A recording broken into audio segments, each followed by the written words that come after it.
मैं अपने क्षेत्र में थी कल परसों। जैसे मुझे जानकारी मिली कि टीएमसी के सांसद मुझसे मिलने आना चाहते हैं, तो मैं सारा काम छोड़ करके कल कानपुर की फ्लैट से गई। उनको मैंने 6:30 बजे का समय इसीलिए दिया कि कहीं फ्लैट लेट हो गई तो फिर दिक्कत हो जाएगी। मैं 6:30 बजे से कार्यालय में बैठी थी, ऑफिस में अपनी। इनको मेरी पीएस बार बार रिक्वेस्ट कर रहे हैं। पहले इन्होंने कहा हम 5 लोग मिलेंगे, मैंने कहा 5 लोग आ जाइए। फिर बोले हम 10 लोग मिलेंगे, मैंने कहा 10 लोग आ जाइए। फिर आधे घंटे के बाद 7 बजे के लगभग बोले कि हम पूरे सांसद मिलना चाहते हैं। हमने कहा पूरे सांसद आ जाइए, मैं सबसे मिल लूंगी। मैं आधा घंटे तक वेट करती रही। 25 मिनट के बाद सूचना आती है कि पहले जो हमारे साथ जनता आई उससे मिल लीजिए। मैंने कहा जिस इशू को लेकर के आप आए हैं, मनरेगा को लेकर के, पहले आप टेबल में आके बैठ करिए, आप अपना रिकॉर्ड रखिए, मैं अपना रखूंगी। भाई सामने सामने जब बात करना है तो सामने तो आना पड़ेगा। तो बोले नहीं पहले जनता से मिल लीजिए। मैंने कहा जनता से मैं मिलूंगी, जनता हमारी है, लेकिन जिसके लिए आप आए हो, जिस उद्देश्य को लेकर के मेरे को बैठक में बुलाया है, उनका आरोप है कि हमारी सरकार, आदरणीय नरेंद्र भाई मोदी जी की सरकार पश्चिम बंगाल का पैसा रोक रही है। यदि हमारा रोकने का इरादा होता तो मैं उनकी, क्योंकि इन आंकड़ों के कारण वो भागे हमारे से, मैं उनके सामने रखने वाली थी कि जिस सरकार में आप शामिल थे, यूपीए की गवर्नमेंट में आप शामिल थे, उस समय मनरेगा का सिर्फ 14,000 करोड़ रुपया दिया गया। मोदी जी की सरकार में 9 वर्षों में 54,000 करोड़ रुपया दिया गया। यदि हमें पक्षपात करना होता तो ये दूनी रकम पहुंची है। प्रधानमंत्री आवास योजना में इनकी सरकार के समय 4,400 करोड़ रुपया दिया गया और हमारी सरकार के समय 30,000 करोड़ रुपया दिया गया प्रधानमंत्री आवास का। ये प्रधानमंत्री आवास में भी आरोप लगा रहे हैं। प्रधानमंत्री आवास योजना के तहत 2014 के बाद 45 लाख मकान बने। और तो और यूपीए की गवर्नमेंट के सरकार के समय जो इंदिरा आवास चलते थे, उसमें भी 10,21,000 अपूर्ण घर, उनको हमने पूरा किया। हमें यदि पैसा नहीं देना होता तो हम ये क्यों मना नहीं कर देते। प्रधानमंत्री सड़क योजना में इनकी सरकार के समय 5,400 करोड़ रुपया दिया गया प्रधानमंत्री सड़क योजना में। हमारी सरकार में 11,000 करोड़ रुपया दिया गया।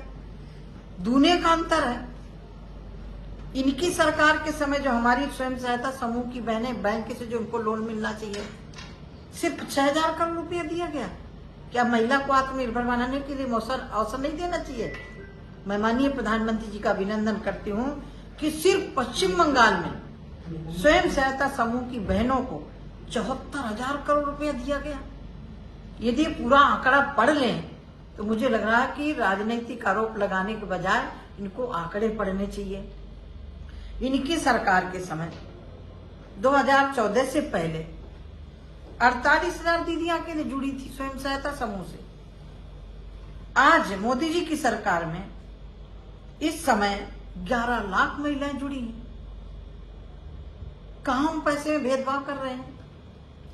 राष्ट्रीय सामाजिक कार्यक्रम को यदि देखें तो इनके समय पर 30,685 करोड़ रुपया दिया गया था। हमारी सरकार के समय 9 सालों में 7,000 करोड़ रुपया। कितना बड़ा अंतर है। यदि इनको वार्ता करनी होती तो टेबल में आके बैठ के बात करते, और इनके सांसद कह रहे मंत्री मिली नहीं। मैं 2.5 घंटा बैठी रही। अंत में मुझे कार्यालय से निकलने के पहले मुझे प्रारूप इसलिए रखना पड़ा कि कुर्सियां लगी हैं, मैं प्रतीक्षा कर रही हूं 8:30 बजे तक। फिर अंततोगत्वा मुझे वो ट्वीट करके निकलना पड़ा। 2.5 घंटा बैठी रही। झूठ वो बोल रहे कि मैं बोल रही। इनका दूध का दूध, पानी का पानी उस मीटिंग में होने वाला था, इसीलिए टेबल पर नहीं आए। टेबल पर आते तो मेरे पास पूरा रिकॉर्ड था।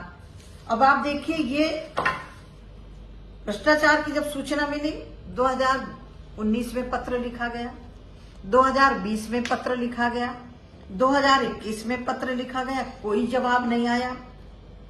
तब उसका एक प्रावधान है इस मनरेगा में, अधिनियम 2005 की धारा 27 के प्रावधान को लागू किया जा सकता है, उस पर रोक लगाई जा सकती है। हमने फिर उसको रोक लगाई कि जब तक भ्रष्टाचारियों पर कार्रवाई नहीं करोगे हम नहीं देंगे। इसके अतिरिक्त पश्चिम बंगाल राज्य सरकार ने देरी की, कोई कार्रवाई नहीं की। फिर आ करके दिनांक 28 दिसंबर को इन्होंने आकर के 2022 में एक रिपोर्ट दी जिसमें ये सूचना दी कि हमने सेक्रेटरी और सरपंच के खिलाफ कार्रवाई की। इतना बड़ा घोटाला और सरपंच और प्रधान के खिलाफ कार्रवाई कर रहे हो, छोटे आदमी का बलि का बकरा बना रहे हो। मैं आज आरोप लगा रही हूं, इसलिए बड़े अधिकारियों पर जांच नहीं कर रहे कि ये जांच अभिषेक बनर्जी तक पहुंचती। इनको वहां बैठक नहीं करनी थी, प्रोपोगंडा करना था, धरना देना था। बात करनी होती तो मैं 2.5 घंटा वहां बैठी रही। और झूठ बोलना बंद करें। मेरी पीएस कम से कम 20 बार इनके पास गई होंगी। मेरे एडिशनल पीएस सौरव जी हाथ जोड़ करके प्रार्थना की कि बैठक कर लीजिए आप। जब मैंने पूरे सांसदों को कह दिया तो बोले नहीं, अब हमारी जनता मिलेगी। बात आप करने आए हो, जनता से तो मैं मिल लूंगी, बाद में मिल लूंगी, लेकिन जो बात आप मनरेगा की लेकर के आए हो कि पैसा नहीं दे, उसका पहले दूध का दूध पानी का पानी होना चाहिए।